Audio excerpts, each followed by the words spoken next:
Mesdames, Messieurs, chers internautes, bienvenue dans votre émission 4e de couverture. L'invité de ce jour est un habitué de l'écriture, un style clair, précis et succulent. Il s'appelle Maître Serigne Amadou Mbengue, l'auteur de plusieurs ouvrages dont Le Taximan qui fait l'objet de cet ouvrage. Monsieur Mbengue, merci d'avoir accepté cette émission. Merci Monsieur Ababakar Siddiq Top, critique littéraire de grand talent, pour l'honneur que vous me faites ce matin en m'invitant à cette émission qui est très suivie par les internautes. Lorsque vous nous parlez d'un taximan, vous nous faites le portrait d'un prototype, d'un profil qui a l'habitude de rencontrer diverses personnalités. Pourquoi ce choix sur un taximan? Ce choix sur le taximan est facile à expliquer. J'ai eu souvent toutefois l'occasion de prendre un taxi. Et je me suis rendu compte que souvent, nous discutions avec le taximan. Donc, des discussions souvent étaient engagées naturellement en cours de route. Et très spontanément, les taximans souvent délivrent ou déroulent certaines expériences. Et j'ai trouvé que certaines de ces expériences étaient vraiment intéressantes, étaient vraiment succulentes. Et c'est ça qui m'a quelque peu incité à écrire Le Taximan. Parlons de la forme avant d'entrer dans le fond. L'ouvrage est peint en jaune-noir, comme les couleurs de nos taxis. Ce choix est minutieux ou bien c'est le choix de l'éditeur? Je puis dire que c'est le choix de l'éditeur qui a rencontré entièrement mon adhésion. J'avais voulu que la couverture soit effectivement un taximan à bord, n'est-ce pas, de son véhicule. Et c'est justement ce que l'Harmattan, fort heureusement, a pu réussir en épousant également les couleurs d'un taxi, c'est-à-dire jaune et noir. Exact. Alors parlons maintenant du fond.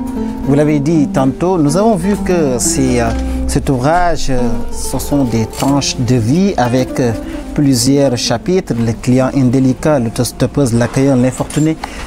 Parlons du premier chapitre, le taximan.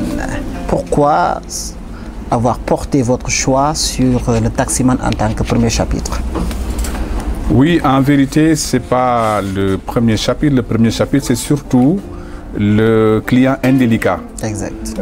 Ça, c'est en quelque sorte une sorte de préambule où le taximan Malikou Sarr montre quand même, nous fait voir certaines aventures qu'il a eu à rencontrer. Mais en vérité, ce recueil de nouvelles consiste en 13 nouvelles. Il y a 13 nouvelles. La première nouvelle, c'est le client indélicat. Et la dernière, c'est Maïssa et son marabout. Parlons maintenant du client indélicat. Mais avant même de parler de ce chapitre, nous allons au moins essayer de nous interroger sur les circonstances dans lesquelles vous avez écrit ces chapitres-là. Est-ce une expérience personnelle ou bien une expérience contée par un taximan que vous avez retranscrit dans cet ouvrage? C'est ça. J'ai un jeune ami taximan qui, une fois, au hasard d'une discussion, m'avait parlé de ce client qui passait son temps à jouer du tour au taximan et qui, à l'arrivée, au lieu de payer, s'abritait derrière, effectivement, et il le faisait nuitamment. Et il s'abritait donc derrière le fait qu'il va aller demander l'argent à sa maman. Et souvent, le taximan, voyant qu'il parlait avec un baobab, et c'est une histoire réelle, hein, et sans retourner simplement, se disant qu'il a affaire soit à un fou, ou en tout cas, il est dans quelque chose d'assez mystique. Et souvent, il se retournait comme ça. Il y a des taximans, de vieux taximans, effectivement, qui ont eu à vivre cette situation-là. Donc, c'est une histoire qui est réelle, mais que nous avons essayé de transcrire sous forme romanesque. Vous écrivez en métaphore. Ce que vous venez de dire, vous l'avez au moins essayé d'expliquer dans le fond de cet ouvrage en métaphore. Est-ce pour alerter, dénoncer ou décrire telle qu'elle, peindre la société telle qu'elle est? C'est ça justement, parce que ça fait partie également des buts que nous poursuivons quand nous écrivons. L'écrivain a une fonction d'alerte aussi. L'écrivain, c'est un historien du présent. Il alerte ses concitoyens sur certains impairs, certains travers de sa société.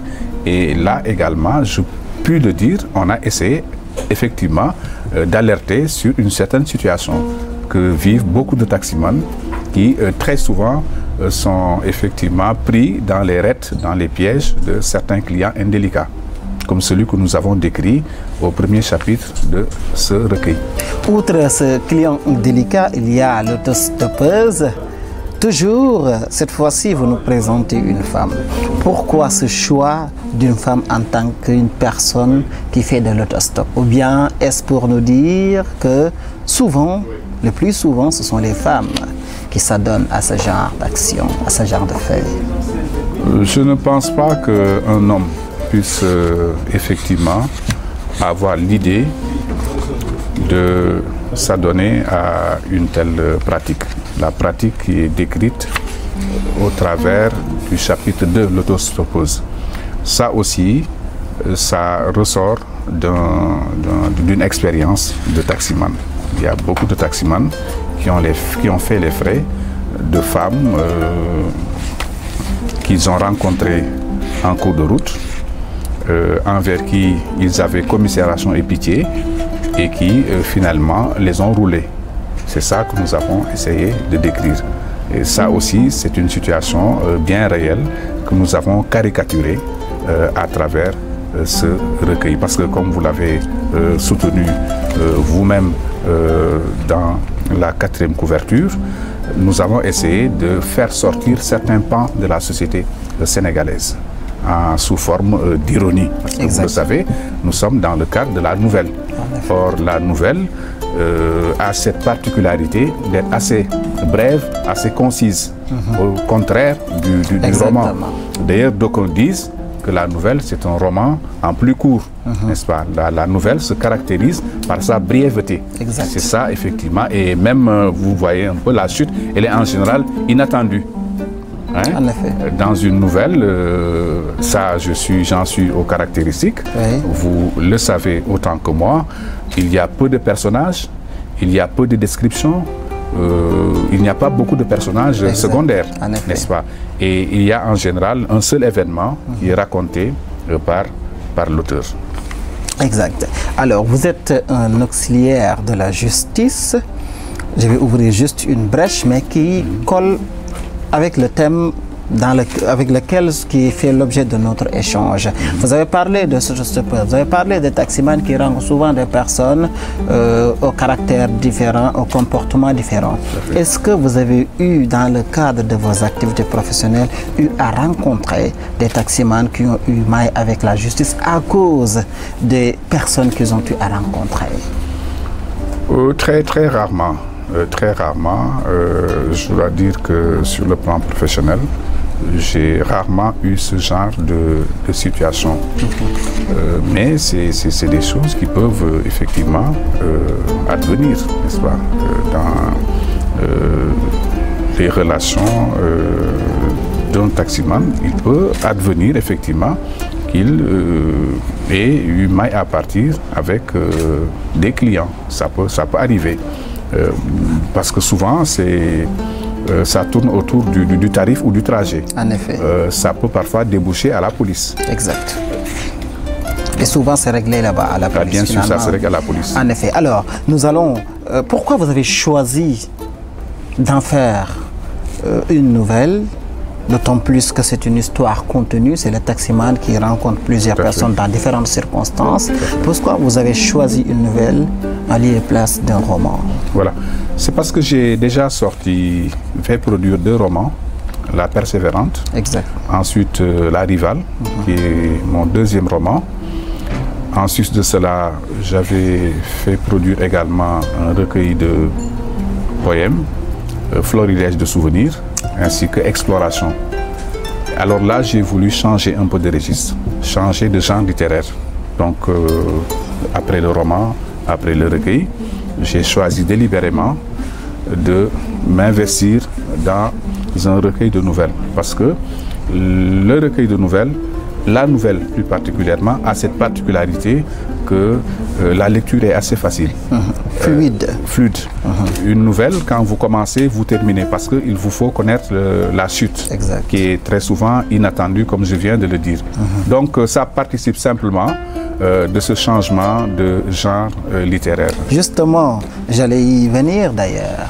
Pourquoi vous ne vous emmurez pas dans un genre spécifique, mais vous avez vous ballottez entre les genres. Souvent un roman, parfois un recueil de poèmes, et cette fois-ci un recueil de nouvelles. Pourquoi vous aimez vous ballotter entre les genres littéraires?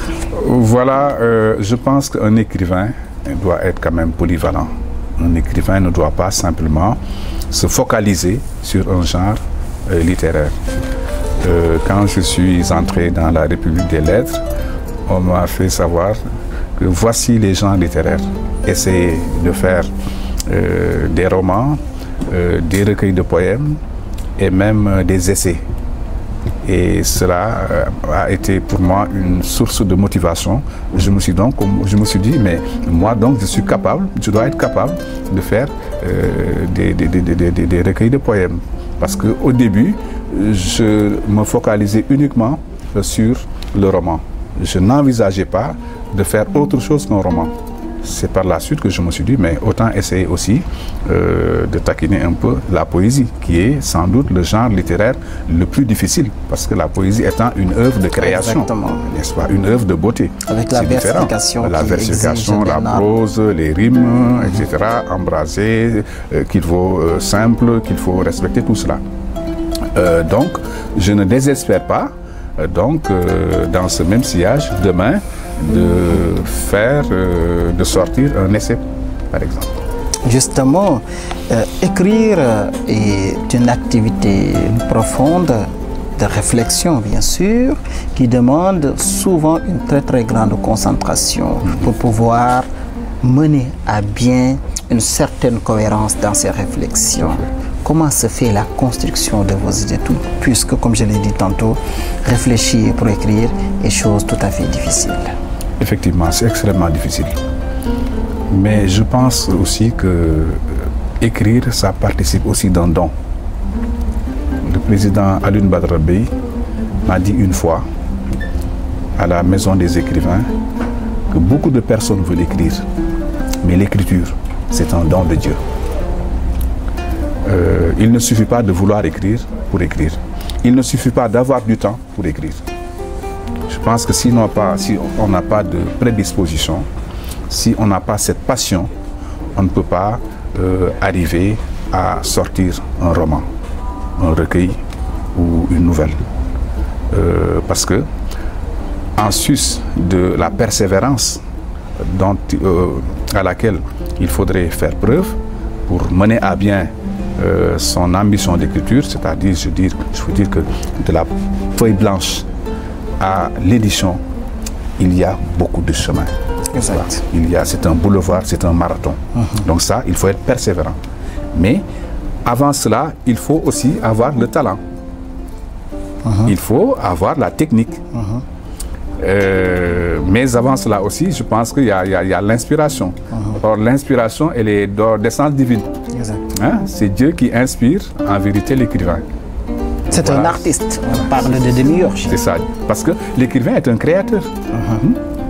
Quand vous écrivez un roman, vous créez le personnage, n'est-ce pas? Exact. Et l'écriture aussi obéit à des techniques. L'écriture obéit à des techniques. Dans un roman, par exemple, il faut être quand même assez regardant sur les techniques d'ouverture, sur les scènes d'ouverture. Justement, en parlant même de ces techniques, des scènes d'ouverture et de la trame, de son évolution, du moment où il faudrait qu'il y ait un problème, comment résoudre le problème et tout, cette technique, elle s'acquiert. Certes, il y a une prédisposition, mais elle s'acquiert à travers la lecture. Il y a des auteurs qui ont la capacité de vous donner ces techniques-là à travers leur ouvrage. Tout à fait. Est-ce que vous avez des auteurs que vous aimez lire parce que leur technique d'écriture vous confère une certaine technicité dans votre démarche d'écriture vous-même? Tout à fait. Je suis d'autant plus à l'aise pour répondre à cette question que je dois le dire, j'ai passé mon temps à lire. Depuis ma plus tendre enfance, je ne cesse de lire, n'est-ce pas? Actuellement même, je suis abonné au Centre culturel français, où je prends presque chaque 2 semaines 2 ouvrages que je m'efforce de lire, bon an, mal an. Il y a bien sûr beaucoup d'auteurs qui m'ont marqué.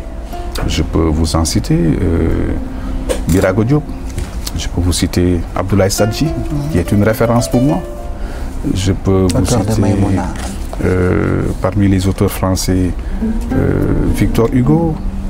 Je peux vous citer beaucoup d'autres auteurs, mais j'ai surtout lu beaucoup de livres de Guy Descartes. Parce qu'il a un style fluide. Ça aussi, je crois que ça m'a marqué. Et même dans le choix des romans que j'ai fait éditer, cela transparaît au travers des titres que j'ai choisis. On sent, lorsque l'on vous lit, puisque moi j'ai eu l'occasion de lire d'autres de vos ouvrages comme La Rivale et La Persévérante, on sent que vous peignez avec une certaine netteté la vie, la société, la réalité, une certaine description des faits tels qu'ils se présentent. Et ça, cette technique est souvent l'apanage des courants réalistes. Est-ce que ce courant est votre préféré dans votre lecture? Non, je ne me réclame pas pour autant du réalisme. Et je voudrais dire effectivement, lorsqu'un ami a lu la 4e couverture du Taximan, il m'a demandé aussitôt est-ce que je n'étais pas romantique, parce que vous-même vous avez pu dire effectivement dans la 4e couverture que les personnages étaient attachants, n'est-ce pas? Je pense que c'est peut-être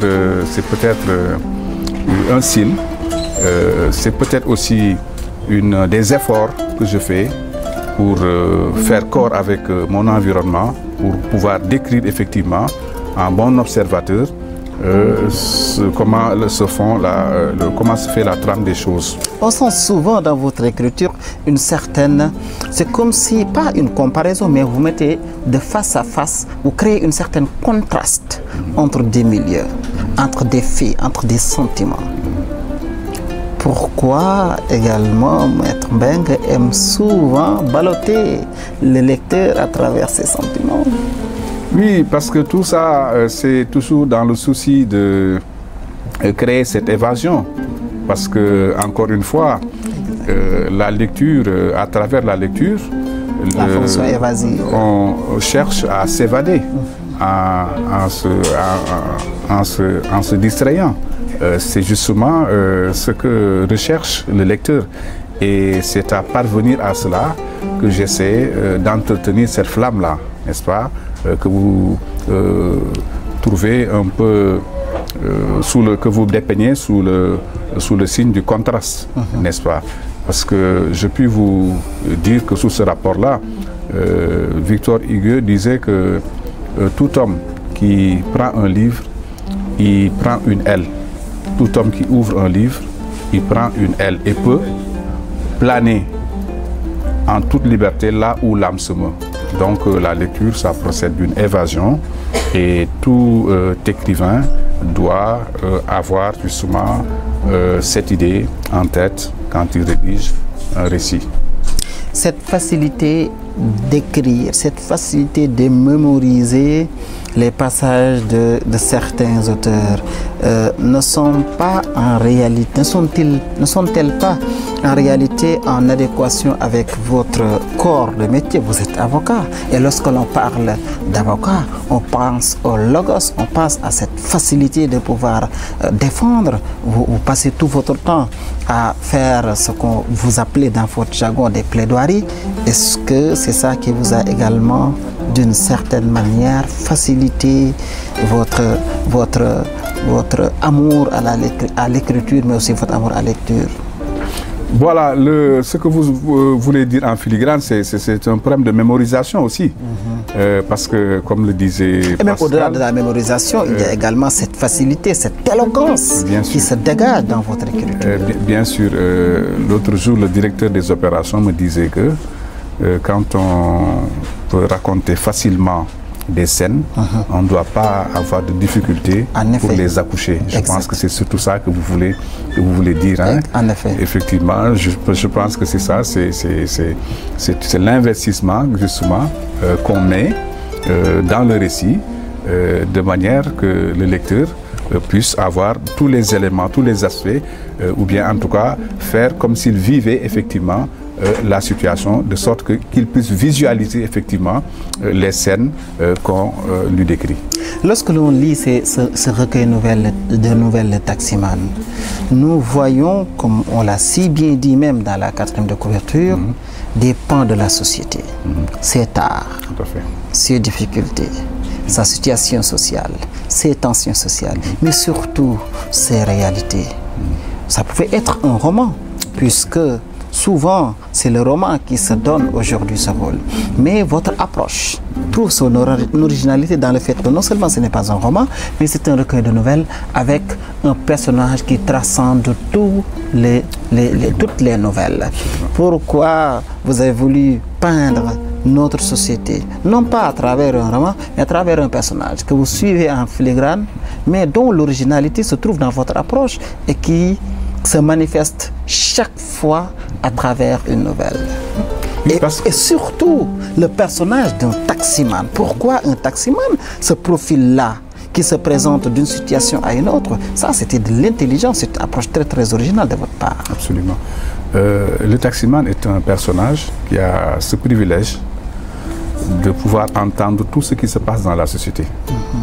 Parce que comme je l'ai précisé dans le livre, les clients, quand ils sont derrière le taximan, ils font comme si ce dernier n'avait point d'oreille. Et ils sont dans une situation de relative libération, de relative détente, de telle sorte qu'ils peuvent s'épancher librement.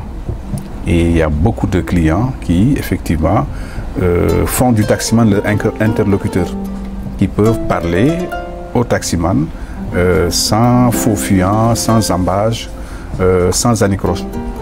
Des personnes qui, peut-être même à leur niveau ou bien au niveau de leur famille, ont des difficultés pour se faire écouter. Mais avec un taximan, c'est différent.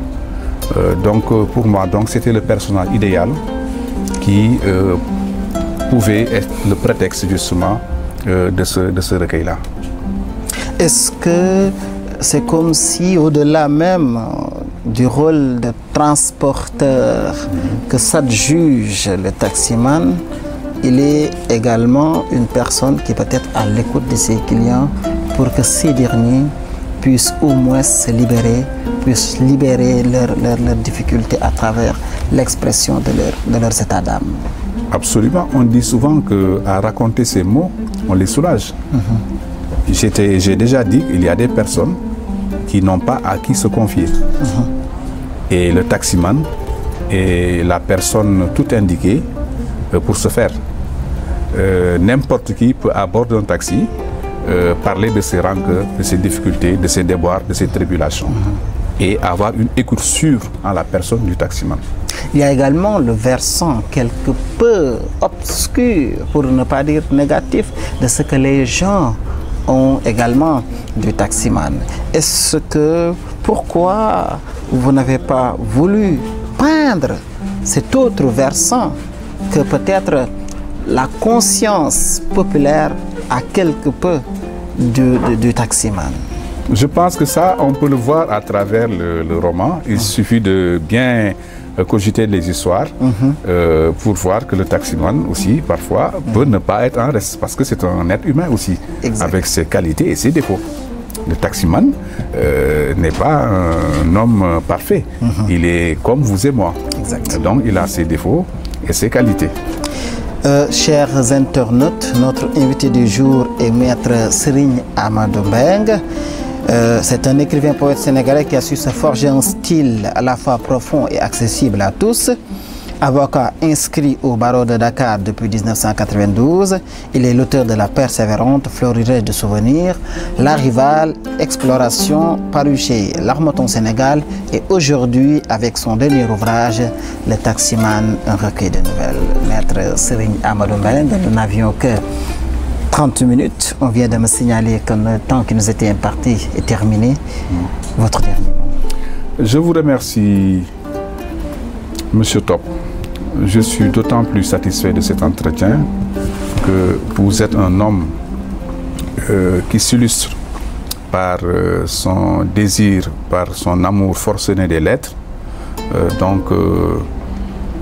L'entretien que j'ai eu avec vous, sachez-le bien, est un honneur pour moi.